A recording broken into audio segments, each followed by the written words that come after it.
좋으신 아버지, 단조로운 시간, 모두가 고요한 시간, 주의 말씀에 마음을 드려봅니다.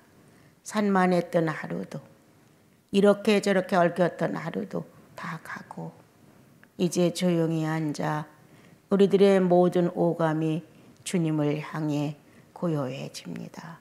주님, 좋으신 말씀으로 또 격려하시고 아들, 딸답게 바르게 성숙되어 그리스도를 표현해 줄 수 있는 아름다운 형상들이 되게 축복해 주옵소서. 로마서를 통하여 알지 못했던 것을 채우게 하시고 채운 지식을 현실화시킬 수 있도록 도와주셔서 말씀이 죽지 않고 살아있다는 실상을 우리들의 사생활 중에서 표현하게 하옵소서. 예수님의 이름으로 기도합니다. 아멘. 성경은 어렵다 생각하면 굉장히 어려운 책입니다. 또 쉽게 생각하면 또 아주 쉬운 책이기도 합니다. 내 상태가 은혜로울 때는 모든 말씀이 아멘으로 화답이 되는데 내 상태가 나쁠 때는 축복의 말씀도 아멘으로 화답이 안 됩니다. 그리고 이런 말씀이 있었던가 할 정도로 낯설고 또 축복된 말씀이 전달되어도 무관심한 상태에서 뭐 나한테 해당되는 상황이 하나도 없는 것 같은 이렇게 망령된 심리의 움직임이 우리 안에 있습니다. 믿음이라는 것은 결국 행위로 표현되는 것인데 우리들은 이제 은혜로 값없이 의롭다함을 입는다는 것은 그리스도가 행위를 하셨기 때문입니다. 그리스도가 우리를 구원하기 위하여 당신의 몸을 들여서 죄의 값을 지불하는 행위를 하셨기에 우리가 거저 의롭다함을 받은 것이지 어떤 보상적인 행위가 전혀 없는 상태에서 우리를 의롭다고 하지 못합니다. 그러므로 하나님께서 오늘도 우리들을 의롭다 한다면 그것은 예수 그리스도가 구원의 주님으로 행위로 하나님 앞에 믿음을 보였기 때문이다. 실천했기 때문입니다.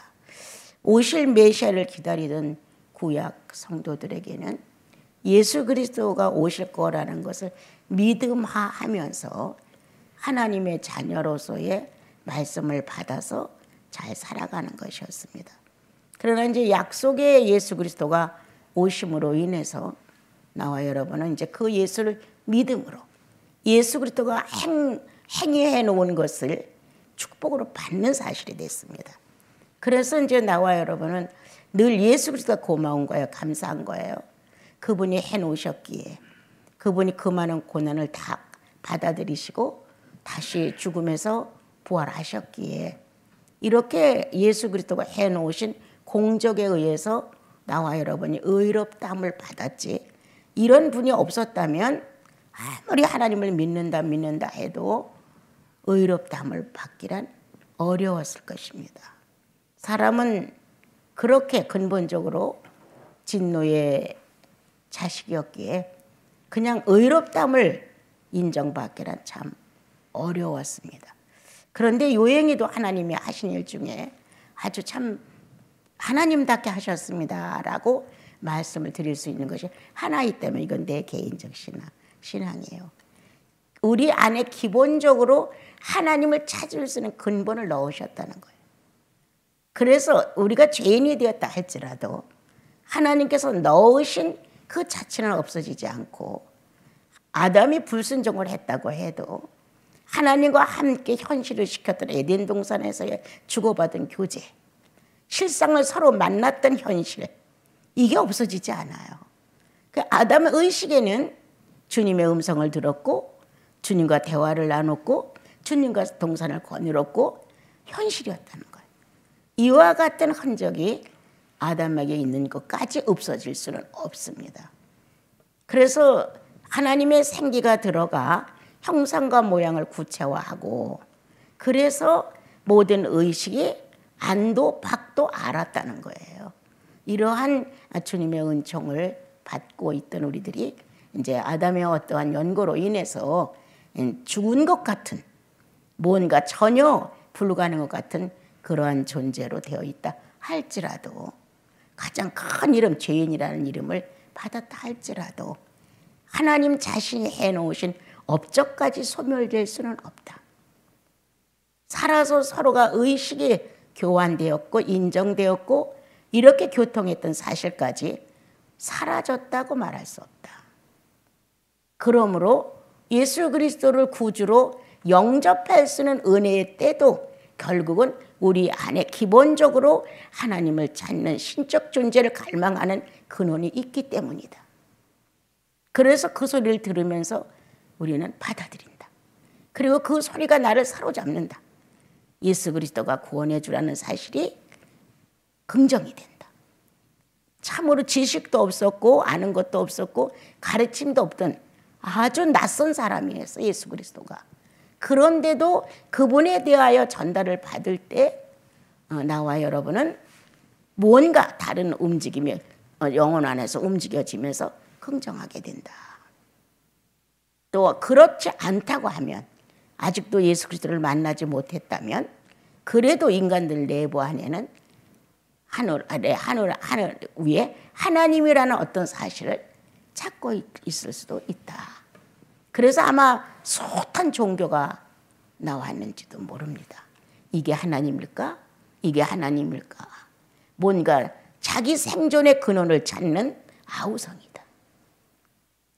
나는 내가 이제 몸을 이렇게 못 쓰고 자살을 시도하려고 하는 이런 계획을 가졌었는데, 나중에 예수 그리스도 믿고 깨닫고 났을 때, 야, 이것도 어떻게 보면은 무언가 나에게 더 필요한 것이 있다는 것을 갈증하게 느끼게 한 것인지도 모르겠다.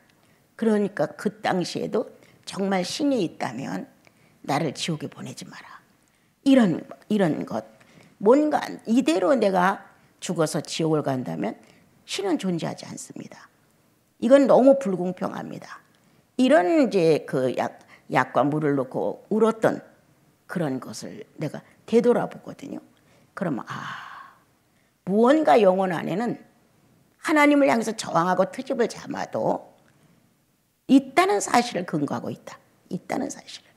그러니까 그런 말을 하면서 절대 나를 지옥에는 보내지 말라, 이런 간곡한 부탁을 하나님께 드리지 않았나 생각이 듭니다. 우리는 요행이도 나와 여러분은 이 시대에 태어나서 예수 그리스도를 주님으로 모실 수 있었고, 그분 앞에 나와 산자로서의 의식을 서로 움직일 수 있었다는 게 얼마나 축복인지 말할 수 없습니다. 주님이 주신 경계선에서만 잘 산다면 그렇게 우리가 타락은 하지 않을 거예요.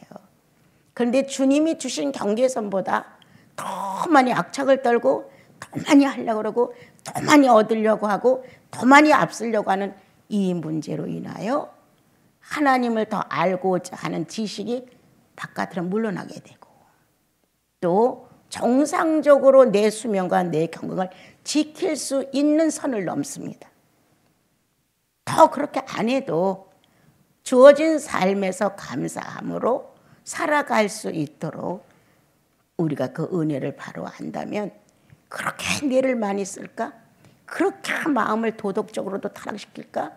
어떻게 그렇게 인간이 인간답지 못한 행위를 할까? 이렇게 이제 우리가 돌아봤을 때 그 결과는 뭐냐? 수명이 단축된다. 몸에 병이 들어서 증상이 일어난다. 그리고 남들에게 못 쓸 짓을 한다. 저런 인간이 어디 있어? 저거 사람도 아니야. 이런 식의 손가락질을 받는다고 하는 건 나로 인하여 남들이 죄를 짓는 거예요. 남들이. 우리는 그걸 모르는 거예요. 나는 떳떳하고 나는 그만큼 잘하고 나는 그래도 준수하고 나는 기준이 있어. 이렇게 생각하는데 그 기준이 어떤 거냐 이거죠. 적어도 사람이라면 사람의 기본을 지켜갈 수 있는 모든 환경, 그리고 주어진 나의 복, 현재 내가 가지고 있는 이런 많은 것들로 비율로 봤을 때 나는 어디까지에서 어디까지를 자연스럽게 행동하면 되겠구나. 무식한 내가 유식한 척도 하지 말고, 유식한 내가 너무나 무식한 척도 하지 말고, 부자도 아닌데 부자 척하지 말고, 가난하지도 않은데 또 부자 척도 하고 가난한 척도 하고, 이런 식의 아주 볼상사나운 아주 반대의 어떤 모습을 갖고 살아가고 있는지도 모릅니다.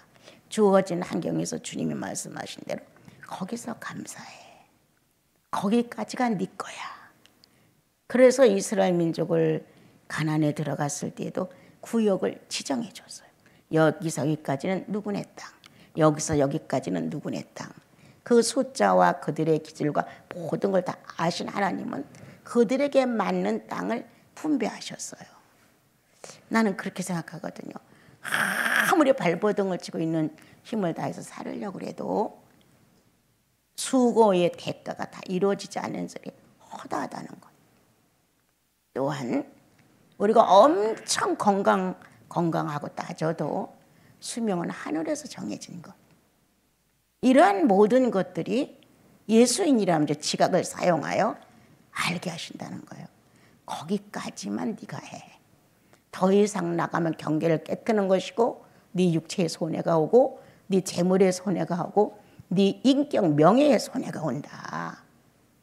건강이 손해가 오고 다른 명예가 손해가 오는 거는 쉽게 하는데 인격에 의해서 나가 하나님 사람으로서의 취급을 못 받는 거에 대해서는 생각을 안 하는 거예요. 우리는 나사렛 예수 그리스도라는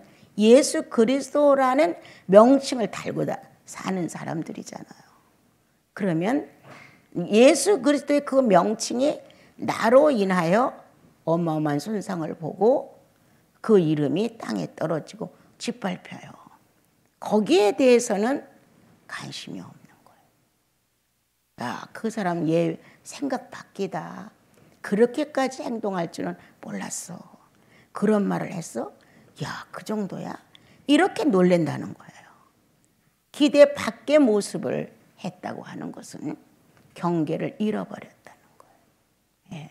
그런데 우리는 조금도 손해를 안 보려고 막 그 손해 안 보려고 하는 경계다 나를 맞추려고 몸부림을 치게 되죠. 참 인간 이상한 마음을 갖고 사는 것 같아요. 요 정도면 감사하고 충분히 살 수 있는데 막 있는 힘을 다해서 머리 쓰고 마음 쓰고 육체 쓰고 막 이래가지고 그래서 한두 개를 더 얻었다고 해도 뭐가 달라져? 뭐가 달라지냐고요. 하나님을 경외하고 사랑하는 마음을 잃어버려요. 그걸 얻으려고. 조금이라도 더 해보려고 하다가 주님 찬양 드리는 거, 기도 드리는 거, 말씀을 보고 바르게 살아 이거 다 잊어버려요. 그래서 나는 가끔 생각합니다. 하나님의 성실은 경계가 있는 성실이고 하나님의 성실은 진리를 준수하는 성실인데 우리들의 성실이라고 말하는 것은 욕심이다. 지나치게 살으려고 하는 욕심이다. 그건 성실이라고 볼 수 없다. 하나님과 나와의 경계를 깨트려가면서 하나님과 내가 함께 할 수 있는 시간과 교제를 없애면서까지 성실하다? 아니죠. 욕심이죠. 그래서 예수인이 아닌 사람들이 성실하다는 거 한 것과 예수 믿는 사람들이 말하는 성실은 엄청난 차이가 있습니다. 그리고 예수 믿는 사람은 반드시 법도가 있습니다. 우리는 이스라엘 민족은 율법이라는 법도 안에서 사람답게 살라고 주님이 그렇게 권면을 하셨어요. 우리는 성경을 보게 되면 인간은 본성이라는 걸로 법도를 삼았어요. 처음에. 그게 뭐냐면 양심이라고. 그래서 이방인들은 양심의 법도고 유대인들은 율법의 법도예요. 이 법도의 경계만 잘 지켜도 의인답다. 사람으로서의 또 한층 올라가서 사람 중에 사람 의인이다. 그런데 이스라엘 민족도 율법을 그렇게 지키지 못하고 우리 자연인들도 자기 양심을 저울추에 달아보면 엄청 기울게 갖고 있었던 거예요. 그래서 이건 가망이 없었던 거예요. 그런데 예수를 믿으니 성령의 법이 들어온 거예요. 성령의 법은 율법을 갖고 저울질할 필요 없어요. 양심을 가지고 저울질할 필요가 없어요. 성령의 법은 예수 그리스도가 인자로 살고 가신 거예요. 사람으로서 살고 가신 법도예요. 그래서 핑계할 수 없어요. 그건 누가 어떻게 완성한 법도냐? 예수 그리스도가 사람으로 오셔서 사람처럼 살다가 사람처럼 죽었고 이제 죽은 예수 그리스도를 놓고 하나님처럼 살려내신 거예요. 그러므로 예수 그리스도가 하나님으로 살았냐? 그렇다면 우리는 늘 책망받아도 할 말이 있다. 그분은 하나님처럼 살았잖아요. 아니, 사람으로 와서 사람처럼 살았죠. 예. 이와 같은 경계를 성령은 아시나니. 성령이 나와 여러분 안에 들어와서 정말 능력 없이 무기력해지고 무능해지는 나와 여러분 속에 들어오셔서 이 인간이 무능해지는 이 무거운 짐을 또 지시는 거예요. 성령께서. 우리는 다른 원죄라든가 또 죄인이라든가 이런 걸로 인해서 그리스도가 무거운 짐을 지셨어요. 그런데 이제 의인이 됐단 말이에요. 우리는요. 의인 속에서 살아가는데 이 의인이 무기력해진다는 거예요. 이 의인이 아주 무능해진다는 거예요. 이때 또 한 번의 무거운 십자가를 지시는 것은 성령이시다. 인간이 그토록 연약해지고 형편없어지고 스스로 아무리 잘난 척을 해도 병들어봐 어림도 없어요. 자기가 병들지 않고 모든 조건이 좋았을 때 잘난 척도 하고 꽤나 자기가 뛰어난 사람 같고 자기 수준에서 자기를 보니 굉장히 옳은 사람 같은 거예요. 그런데 정말 내 스스로 어떻게 할 수 없는 자그마한 병이라도 하나 걸리면 나 아무것도 아니에요. 이거는 내 스스로가 어떻게 할 수 없는, 그리고 심리에서 오는 무기력증이나 무능이나 어떤 육체의 결합 때문에 오는 이것보다 더 무서운 것. 마음이 죽어가는 거예요. 마음이 죽어가는 거예요. 이 전체를 살리는 것은 성령 외에는 없어요. 성령은 살려내시나니. 왜? 어떻게? 예수를 살린 경험이 있어요. 우리 주 예수 그리스도를 살려내신 이 놀라운 경험으로 우리의 죽는 마음을 살려내는 거예요. 욕망으로 죽는 마음, 하고 싶은 걸 꼭 이루고자 하는 욕심으로 죽는 마음, 육체의 연약 속에 한계를 느끼며 죽는 마음, 실제로 원활하게 돌아가자는 육체의 어려움 때문에 육체가 모든 걸 제대로 공급해주고 전달해주지 않으므로 병색으로 죽어가는 것. 참 여러 가지라는 거예요. 그러나 가장 큰 것은 마음이에요. 마음이 살아야 돼. 어떤 상황이 올지라도 마음만 살면 가슴 속에서 밀려 나오는 게 있어요. 네. 그것은 내가 어떻게 할 수 없어요.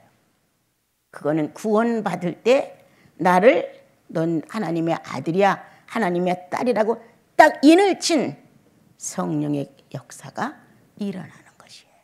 네. 그래서 이제 나와 여러분을 살려내죠. 이렇게 늘 살려내는 성령의 이 무한대의 생명을 다루시는 역사가 가장 소중하다. 근데 그것은 인격과 신격과 연결되어 있습니다. 예. 인격이 지나치게 성령을 거스려도 성령의 역사가 정지되면 살 수가 없습니다. 나는 어제 어떤 자매님의 내용을 들으면서 참 감사한 마음이 들었습니다. 성령 역사가 없는 예배를 참여한다는 게 얼마나 힘들었는지 알았습니다. 이런 간증을 교제 중에 하면서. 그래서 후회 없도록 자기네 조는 하루에 1시간씩 지도자가 성령 회복되기를, 성령 충만하기를 간청했다. 집에 가서도 시간들을 정해서 그 시간은 성령 있는 예배를 드리기 위해서 부르짖었다. 그런 얘기를 이제 했을 때 왜 진작 그런 얘기를 한마디도 나에게 안 해줬어. 나는 아무도 연락도 없고 그래서 정말 잘들 신앙생활을 하는 거라 생각했기에 거기에 어떤 내 반응이 지나간다면 간섭하는 것밖에 되지 않소. 나는 그래서 아무것도 모르는 양 이렇게 지금까지 왔다. 그 정도로 당신들이 메말라 있었단 말이냐. 그건 너무 힘든 것이었습니다. 성령이 하시는 죽은 것 같으나 산자입니다. 우리가 무기력증에 시달리고 무능해지는 것 같아도 아닙니다. 생명력이 있습니다. 스스로 자기를 버리는데 자리에 빠지지 마십시오. 성령은 살아서 오늘도 나와 여러분을 죽은 시체로부터 새 생명을 창출해내고 살려내시고 부활이라는 이름을 가지고 새 생명의 기운을, 기력을 되살려줍니다. 그래서 정말 구원받고 좋았던 한때의 생기 넘치는 정말 능력 있는 마음들이 한때 됐지 않아요? 어떤 것도 가리지 않고 주님이시라면 하고 저마다 거룩한 헌신을 드렸을지도 몰라. 마음으로 처음에 예수 만났을 때 그리고 내 일생을 그렇게 거룩한 헌신으로 마칠 것이다 라는 자기 마음 안에 서원이 있었을지도 몰라요. 그런데 살다 보니까 그게 아닌 거예요. 성령을 통해 공급받는 통로는 좁아지고 세상으로 공급받는 문제는 커져. 밸런스가 안 맞기 시작해. 부작용이 일어나. 끝내는 세상이 주는 에너지 쪽으로 내가 빨려 들어가 버리고 성령으로부터 오는 에너지에 대해서 관심이 없어져. 배짱 말르죠. 내가 늘 말하지 않냐. 제일 무서운 게 성령 역사 없는 거다. 예수인은 성령을 안다. 그 성령이라는 하나님께서 우리 영혼 안에 들어가면 어떤 힘을 발휘하셨고 어떻게 우리를 인도했고 어떠한 인격을 가지고 주님을 사랑해야 되는지를 그분이 공급을 했단 말이에요. 근데 이게 빼짝 말라. 하나도 변한 거 없는 것 같은데 내 영혼에 신의 작용이 없어. 운행이 없어. 신의 운행이 없는 것만큼 죽을 노릇이 없는 거예요. 이걸 다시 회복한다? 어떤 것도 안 됩니다. 재물로, 건강으로 안 됩니다, 여러분. 그렇게 성령을 내 안에서 활동을 정지시킨 원인을 찾아 그만한 수고를 해야죠. 무시했던 주님이 내 눈에 안 보이니까 무시한 거거든요. 그래서 성령을 거스리고 나 좋을 대로 한 거예요. 그러다 보니까 성령을 쓸 자리가 없게 됐고 내 강력한 자아에 의해서 내쫓긴 거나 마찬가지. 활동이 정지됐다는 것은 내쫓긴 거나 마찬가지. 그러한 우리들의 모습이 현실에서 충분히 있을 수 있다. 가장 효도는 주님 나라 갈 때까지 변하지 않는 것이다. 변질되지 않는 것이다. 첫사랑을 그대로 안고 있어야 한다. 처음에 주님을 만나 기뻤던 그때, 한없이 울었던 그때, 새삼스레의 성령의 어떤 역사가 그리스도를 깨닫게 했었을 때, 이랬을 때 나와 여러분은 첫사랑이라는 애정이 싹 텄어요. 여러분과 나는 아마 그 당시에 그 시절에는 많은 소원을 했을지도 몰라요. 내가 주를 위해 살리라. 어떤 문제가 와도 난 주를 안 버릴 거야. 여러 가지로 감사하며 살 거야. 가난해도 괜찮아. 여러 가지로 이런 스스로의 위로를 해가며 주님 앞에 마음의 거룩한 서원을 나름대로 했을지도 몰라요. 근데 까맣게 잊어버리고 상황이 이제 육체화되면 거기에만 열중하다 보니까 은혜도 없어, 성령 역사도 없어, 구원도 별로 신통하지 않아. 이런 사람이 된다는 거예요. 이게 회복되지 아니하면 인생은 참 어려워요. 굉장히 어렵습니다. 그래서 평상시 나와 여러분 성령을 자유케 하라. 예. 성령이 자유할 수 있도록 해라. 그러하면 그렇게 뭐 40일 금식 기도니 철야 기도니 뭐 360일에 53주를 전혀 안 빠졌느니 이런 말이 필요 없어요. 성령은 낮도 밤도 일반이시고 오늘과 과거와 현재가 또 현재의 일반이십니다. 그러한 주님과 나와 여러분이 살아간다면 늘 성령과 접촉된 그 교제 안에서 예수인답게 내가 살아가는 범위가 가나안을 주님이 원한다면 그대로 준수하는 거예요. 그걸 막 헤쳐나가고 다른 걸 더 받아들여서 거기다가 풍부하게 하려고 하기보다는 주어진 대로 사는 것. 그래서 성령을 타인을 만들지 말자. 건강도 주님이 주시는 범위 안에서 감사하며 어느 정도 돌아볼 수 있는 선에서 받아들이면 주님이 성도의 이 준수성과 성령을 거스르지 않는 이 완강한 자아의 요구에서 주님이 인정된다면 성령은 충분히 나와 여러분의 가는 길을 지키실 거라 그렇게 생각합니다. 그래도 한 60, 70 그때까지는 덜한데 70이 확 넘어서 이제 이렇게 나이가 들어 보니까 정말 인생 아무것도 아니에요. 아무것도 아니야. 더 가진들 뭐 달라. 더 아는 안들 뭐 달라. 전 세계를 다 누벼봤던 뭘 달라. 있는 대로 액세서리를 다 가져봤던 뭐 어떻게 변해. 아무것도 아니에요. 가장 소중한 건 내가 첫사랑을 잃지 않고 있는 것. 예, 내 동정을 깨트려서 예수를 영접했던 것. 그리스도의 동정이 깨져서 내가 영접됐다는 이 둘이 만난 이 동정의 놀라운 이 잔치를 잊지 말고 살자. 그래서 나와 여러분 안에는 늘 첫사랑의 동정을 서로 주고받았던 이 놀라운 하나님의 사역에 우리는 오늘도 같이 간다.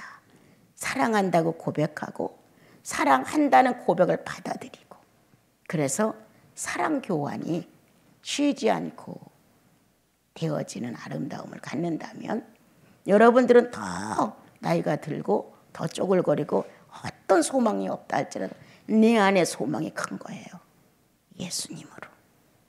그분과 함께 한다는 내 이 성막이 너무 거룩한 거예요. 예. 그리고 그분을 천국 가서 뵙는다는 이런 막연한 현실보다 나는 오늘도 내 안에서 그분을 아는 거예요. 내 영혼 안에서. 내 영혼 안에서 내 영혼의 주인이신 예수 그리스도를 먼 훗날 어떻게 세상 떠나서 주님 만나는 이런 게 아니라 현실에서 주님과 함께 존재의식을 갖는 거예요. 그래서 첫사랑을 했을 때 나눴던 사랑의 이 감정 그리고 조금 성장해가면서 가졌던 사랑의 지성 그리고 점점 믿음이 발달되면서 무언가 믿음에 대한 의식이 들어오면서 사랑의 의지 그래서 사랑의 지정의로 충만한 내부가 들어가 뭘까요? 법궤죠. 이 법궤가 들어있는 이 안에 이러한 내막을 갖고 살면 법궤가 가는 곳마다 형통했죠. 법궤가 가는 곳에는 승리가 있었어요. 법궤가 있는 곳에는 나라가 흥왕됐죠. 여러분은 하나님의 나라예요. 하나님의 나라는 하나님의 법궤예요. 이 법궤가 있는 곳엔 전쟁도 평화로 이끌어질 수 있어요. 이 법궤가 가는 곳에는 가난이 부과될 수가 있어요. 물질로 막 들어오는 게 아니라 감사함으로 넘치는 거예요. 가난을 초월해 나갈 수가 있는 거예요. 황금을 많이 가진 사람은 야, 내가 이런 걸 다 소유했으니까 내가 제일 행복하다 이렇게 말 못해요. 그런데 성령 충만한 사람은 가진 게 없어도 야, 주여 나 같은 축복이 어디 있습니까? 주여 내가 정말 지나칠 정도로 감사합니다. 이게 다르다는 거예요. 오늘 이제 말씀 속에서 내게 주신 은혜로 말미암아 너희 각 사람에게 말하노니 마땅히 생각할 그 이상의 것을 품지 말라. 분수에 맞춰라. 마땅히. 내가 언젠가도 여러분께 말씀드렸죠. 내가 하나님께 나 스스로 서원을 하는 거예요. 주님, 나에게 학생을 이만큼 주시면 이 이익금을 가지고 모아가지고 내가 크리스찬 학교를 세우겠습니다.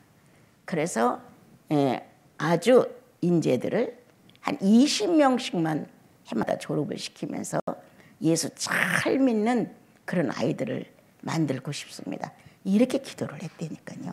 그렇게 기도를 하면서 아이들을 가르치면서 그 꿈에 내 마음은 늘 흥겨웠던 거예요.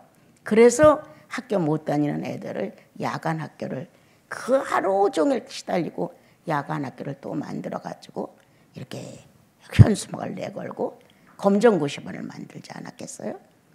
열심히 했죠. 애들 끝나고 또 한 숟갈 떠먹고 또 저녁에 그 아이들을 가르쳤죠. 근데 어느 날 주님이 나한테 딱 잘라 말씀하셨어요. 난 네가 일하는 걸 원하지 않고 난 너를 원한다.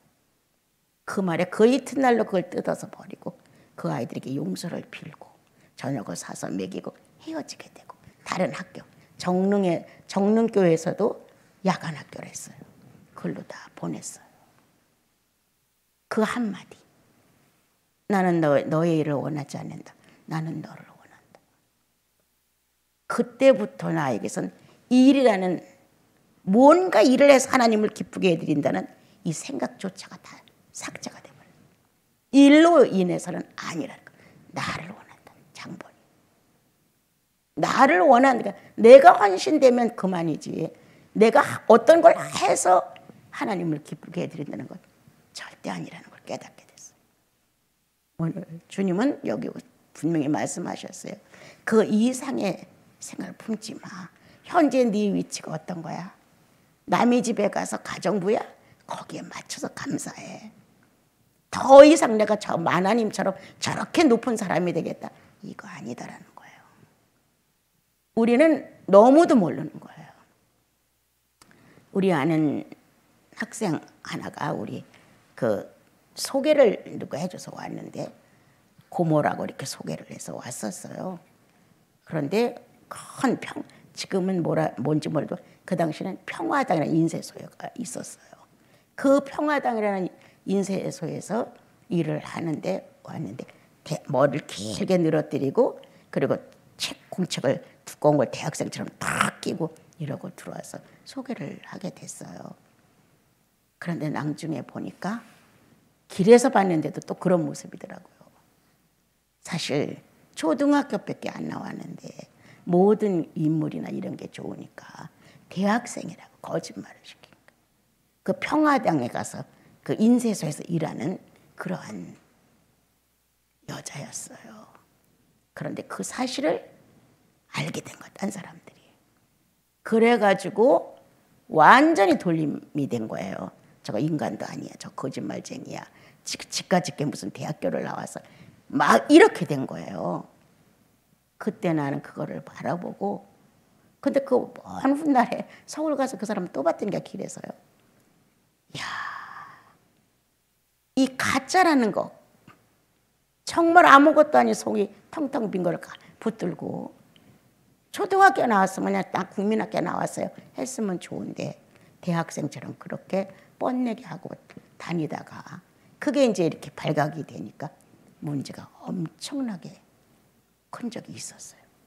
그래서 우리는 나에게 맞는 꼭 나와 여러분에게 맞는 예수 그리스도예요. 그분만이 나에 대해 탓을 안 하세요. 나에 대해서 정죄를 안 하세요.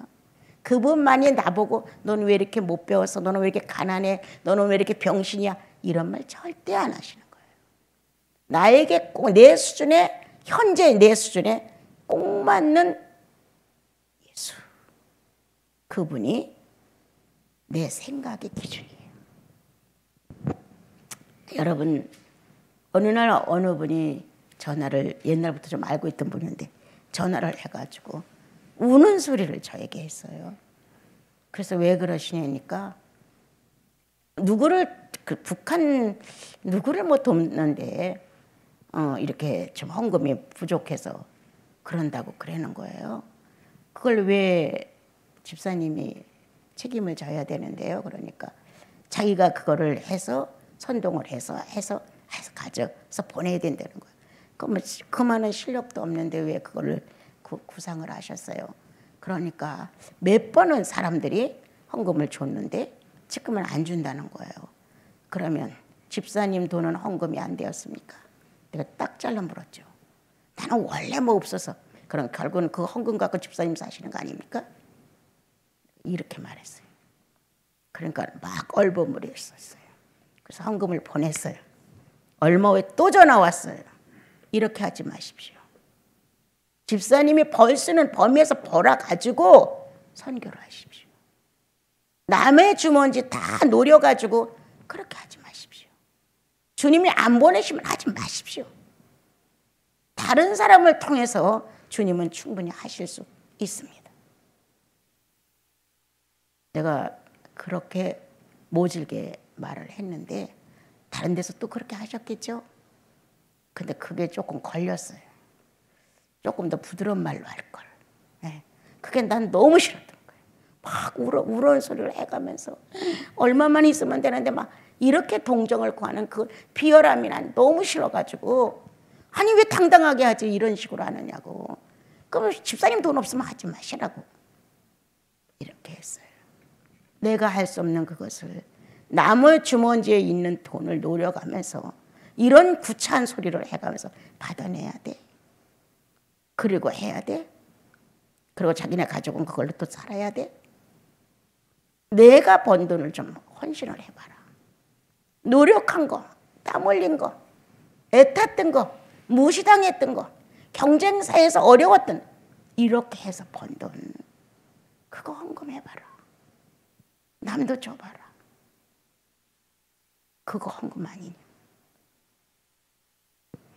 우리는 어떻게 보면 뻔뻔스러워요. 특히도 주님의 이름으로 삭을 받고 사는 우리들이 어떻게 보면 아주 뻔뻔스러운 거예요. 나는 그냥 다른 사람보다 편해 조금. 한다면 쉬지 않은 노동 기도. 이건 어마어마한 헌신이에요. 그거는 조금 그럴 수 있지만 뭐 자존심이 상합니까? 무시가 당입니까? 짓밟히기를 합니까? 경쟁을 합니까? 눈치를 봅니까? 육체가 힘들어 막 피곤해 쓰러집니까? 아니라는 거예요. 그 정도로 주님을 사랑했으면 후회가 없어요. 정말 밤을 새우고 10년 이상을 해봤는데 그때는 내가 주님의 녹을 먹고 산다는 생각 한 번도 안 해봤어요. 한 번도 염두에도 없었어요. 그런데 여기 와서 이렇게 집을 짓고 건물이 생기고 영혼들이 오다 보니까 이제 말씀을 서로 교제하고 보니까 헌금이 들어오니까 그걸 살게 된 거예요. 지금은 주님의 녹을 먹고 살아요. 그렇지만 어떤 때는 너무 불편해. 내게 딱 있으면 월등히 편안해. 뭘 하기가. 그런데 내게 없을 경우에는 헌금으로만 살아야 되는데 이걸 어떻게 써야 될까? 어떻게 다루놓을까? 훗날 주님이 저울추에다 다루셔서 그래서 정말 중요한 것은 내 분수에 맞게 살아라는 거예요. 내 분수. 내가 주님을 초등학교 수준에서 사랑하느냐? 거기에서 조금 알파. 내가 사춘기 정도의 수준이냐? 거기서 조금 알파. 이렇게 점점 성장해가는 모습으로 그 범위 내에서 생각한다는 거예요. 구제도 헌신도. 내가 이 시간을 빌어서 말인데 내가 2022년에는 구제를 너무 많이 했어요. 그래갖고 이제 이렇게 1년 쓴 거 수입된 거 이렇게 다 이제 수도원 거를 우리 내 거를 정리를 해보니까 그렇게 나간 헌금이 1,000단위가 넘었더라고요. 그래서 마이너스가 됐어요. 그래서 이제 그거를 정리하다가 주님 내가 내년에는 정신 바짝 차리고 꼭 필요할 때만 할게요. 예, 이거는 아닌 것 같아요. 이렇게 이제 말씀을 드리면서 정리를 하게 됐어요. 분수죠. 예. 자기 형편과 자기의 어떤 기준을 모르고 함부로 한다고 하는 것은 그리고 특히도 내 살림이야. 이 수도원 경내에 사는 형제 자매들은 내 살림이나 마찬가지인데 그 내 살림 속에 한 사람, 두 사람 이렇게 보면 좀 안 된 분들도 있다면 거기에다도 충분히 배려를 해야 되는데 바깥에다만 배려를 내가 많이 하지 않았나 이런 생각이 좀 많이 들었습니다, 여러분. 그래서 오늘 3절에서 자기를 알고 어떤 신령한 것도 마찬가지다. 기도를 해서 더 뭘 얻으려고 뭘 더 배워서 더 많이 지식을 쌓으려고 이게 아니라 어떻게 하면 예수를 실천할까가 중요해. 이게 가장 중요한 거예요. 어떻게 하면 오늘도 언어로 예수님을 실천할까? 어떻게 하면 오늘도 생각으로 예수님을 내 안에 새겨볼까? 어떻게 하면 예수 그리스도의 삶으로 돌아가서 아버지를 기쁘게 드렸다는 예수 그리스도의 그 본심을 내가 조금 체험할 수 있을까? 이렇게 우리들이 나와 여러분이 우리의 믿음의 분량 안에서 그렇게 분별해서 신앙도 엉뚱한 것을 요구하지 마라. 그저 나에게 맞는 정도. 그리고 한번 비교를 해보세요. 세상을 향한 관심과 즐거움과 거기에 대한 것의 비중과 주님을 사랑하는 것과 거기에 관심을 갖는 것과 그 성도들 속에 있는 것과의 비율을 한번 따져보세요. 그래가지고 과연 내가 믿음의 사람으로서 어느 정도 생활하는가. 이렇게 보면은 그건 좀 현명한 판단이에요. 내가 세상 사회에는 이 정도 관심이 있는데 주님에는 이렇게 관심이 없다. 세상 사회는 한두 시간 보내는 게 금방인데 주님을 경외하는 데다가 내가 시간을 보내는 건 거의 안 한다. 이렇게 만약에 된다면 이거는 비정상이죠. 비정상이죠. 그래서 이제 그 밑에 가면 품지 말고 하고 주님 주신 믿음의 분량대로 지혜롭게 생각하라 그렇게 했어요. 그래서 이제 좀 하나님이 주신 그 성령의 인격 안에서 뇌도 바로 사용해. 뇌도 쓸데없는 생각 절대 하지 말고 또 마음도 바로 사용해야 돼. 양심을 더럽히지 말고 그래서 마음도 바로 사용하고 뇌도 적당한 양을 사용해야 돼요. 무리하게 사용하다 보면 경계를 넘게 되면 문제가 생기죠. 그래서 뇌도 보이지 않는 뇌도 보이지 않는 양심도 분량에 맞게 사용하고 그리고 주님이 분량대로 지혜롭게 생각해라. 그 지혜는 어떤 거예요? 하나님 편에서 생각해라는 거예요. 하나님 편에서. 그러면 하나님 편에서 나와 여러분은 지혜를 얻어 정확한 자기의 정량을 알아내기 시작을 하죠. 그래서 우리는 절대 내가 늘 그런 말 하거든요. 빚져가면서 구제하지 마라. 남의 돈 안 갖고 교회 헌금 척척 적어내지 마라. 옛날에는 이렇게 적어내라 그래서 지금은 모릅니다. 절대 하지 마라 그런 거. 내가 가지고 있는 범위 내에서 전략해서 주님 앞에 성의껏 내는 것이지. 내가 당신도 이만큼 사랑합니다. 당신이 주신 건강과 물질을 이렇게 되돌립니다. 이 정도지 막 얻어다가 낸다든가 빌려다 낸다든가 다른 짓을 하려고 해서는 그건 헌금이 아니다. 그건 허황기지. 절대 아니죠. 오히려 남의 거 다 갚고 나는 헌금하라는 거예요. 갚을 수 있는 범위 내에서 빨리빨리 정리해서 갚고 헌금답게 해라. 헌금답게. 만약에 내가 남의 것을 쥐고 있으면서 시장 가서 있는 대로 보따리를 사갖고 오면 사람들마다 저거 빚지고 저렇게 살아. 사람 눈이야 심판을 해줘. 남의 빚 지고 살면서 헌금 많이 해? 무슨 돈으로 저렇게 해? 남 죄짓게 만든다는 거예요. 이렇게 옳지 않은 분량 밖에 지혜롭지 못한 미련한 자의 길로 가지 말라고 성경은 가르쳐 주었습니다. 또한 내가 진실로 헌금을 하고 싶을 때 주님 나 돈이 없는데 꼭 하고 싶어요. 이렇게 해서 주님이 손에다 어느 때 보내주신단 말이에요. 그때 하면 되는 거예요. 그때 막 미리 어떻게 해서 하려고 하는 게 아니라 주님 내가 이렇게 있는데 주님 내가 드리고 싶어요. 어떤 절기가 왔어. 주님 나 이 절기에 이 정도는 주님께 드리고 싶어요. 이렇게 그분께 알린다는 거예요. 채워지면 드리는 거고 아니면 안 채워진 것만큼 드리는 거예요.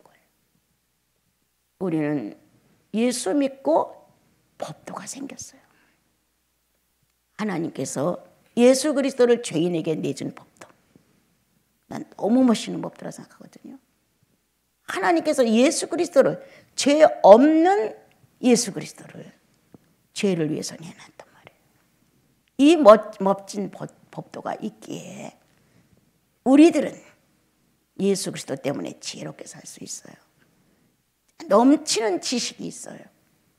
정확한 판단의 기준이 있어요. 이것이 어긋나면 성령은 그것 어긋났다라고 알려주시죠. 그래서 성령의 지혜를 감당할 이 세상에 어떤 신도 없고 성령의 지식보다 능한 어떤 신도 없습니다.